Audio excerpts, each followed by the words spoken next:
Simula nung umupo si BBM, sa totoo lang, naging ano kami, baga lagi na lang kaming sinisita ng mga barko, baga tinatabihan kami.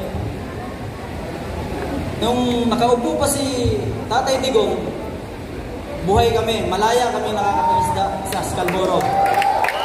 Yun po ang totoo.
Kung malaya kami makapangisda po sa Scarborough.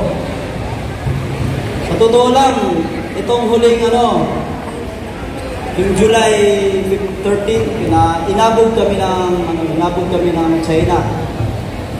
Ayun, habang papalapit yung barko, kinakabahan dahil barko yun tahoy lang kami. Ang masasabi ko lang din po sa mga politiko na papanukala ng mga batas na kung ano-ano pa man yan, ang para sa amin lang po, yung malaya kami makapangisda sa Scarborough Zone. Ang tawagin namin ay Scarborough lang. Simula nung umupo si BBM, sa totoo lang, naging kami, baga lagi na lang kaming sinisita ng mga barko, baga tinatabihan kami. Nung nakaupo pa si Tatay Digong, buhay kami, malaya kami nakakapangisda sa Scarborough. Yun po ang totoo.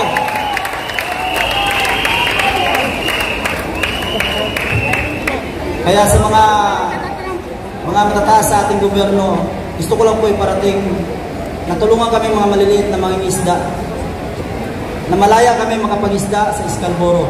Nung walang harang, walang anong balakid, kung ano pa man. Yun lang po. Yun lang po ang hinanahin ko. At kung ano mang gusto nila sa Scarborough, sana maayos na nila yan. Para kaming mga maliliit, wala, gaya na sabi ko, wala nang balakid. Ayusin po ninyo kung ano man yung gusto na, kung anong mayroong gusto kayo sa China o sa Pilipinas. Salamat po. Palakpakan po natin ulit si Sir Anthony Goliado. Maraming salamat po, sir. Nandyan po si Atty. Glenn Chong, Atty. Vic Rodriguez, ang ating Bishop, Edwin, at sabay-sabay po tayo umawit ng bayan ko sa isang pamamaraan na makakarating ang mensahe. Hindi kami papayag masupil muli dahil mahal namin ang bayang Pilipinas.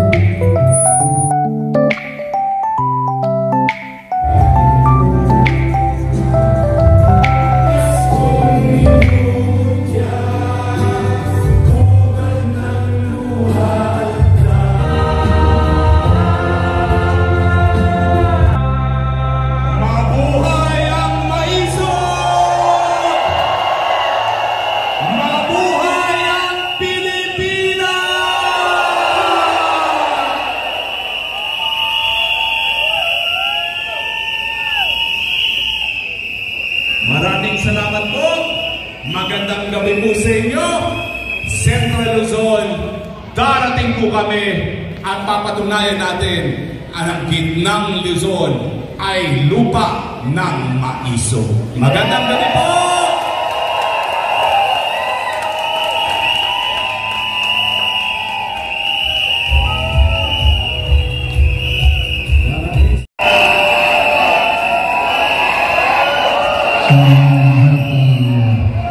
Maisog na kababayan na nagrally sa Angeles,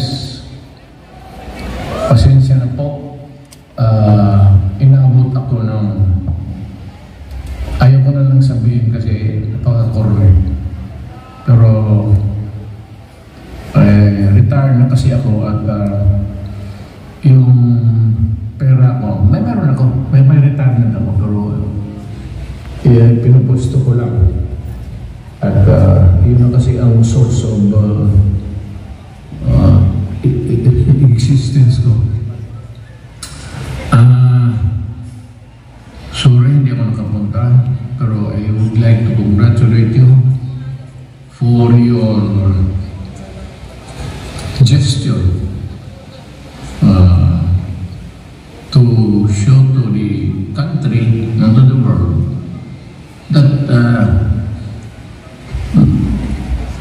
may damdam tayo. Hindi tayo galit kay Marcos o hindi tayo galit sa gobyerno. May damdam lang na pinapalabas natin. But this should be as good as any other time to tell the president, the military, the police and all na hindi kami yung subversive na gusto namin tumbahin ang gobyerno, paalisin si Marcos.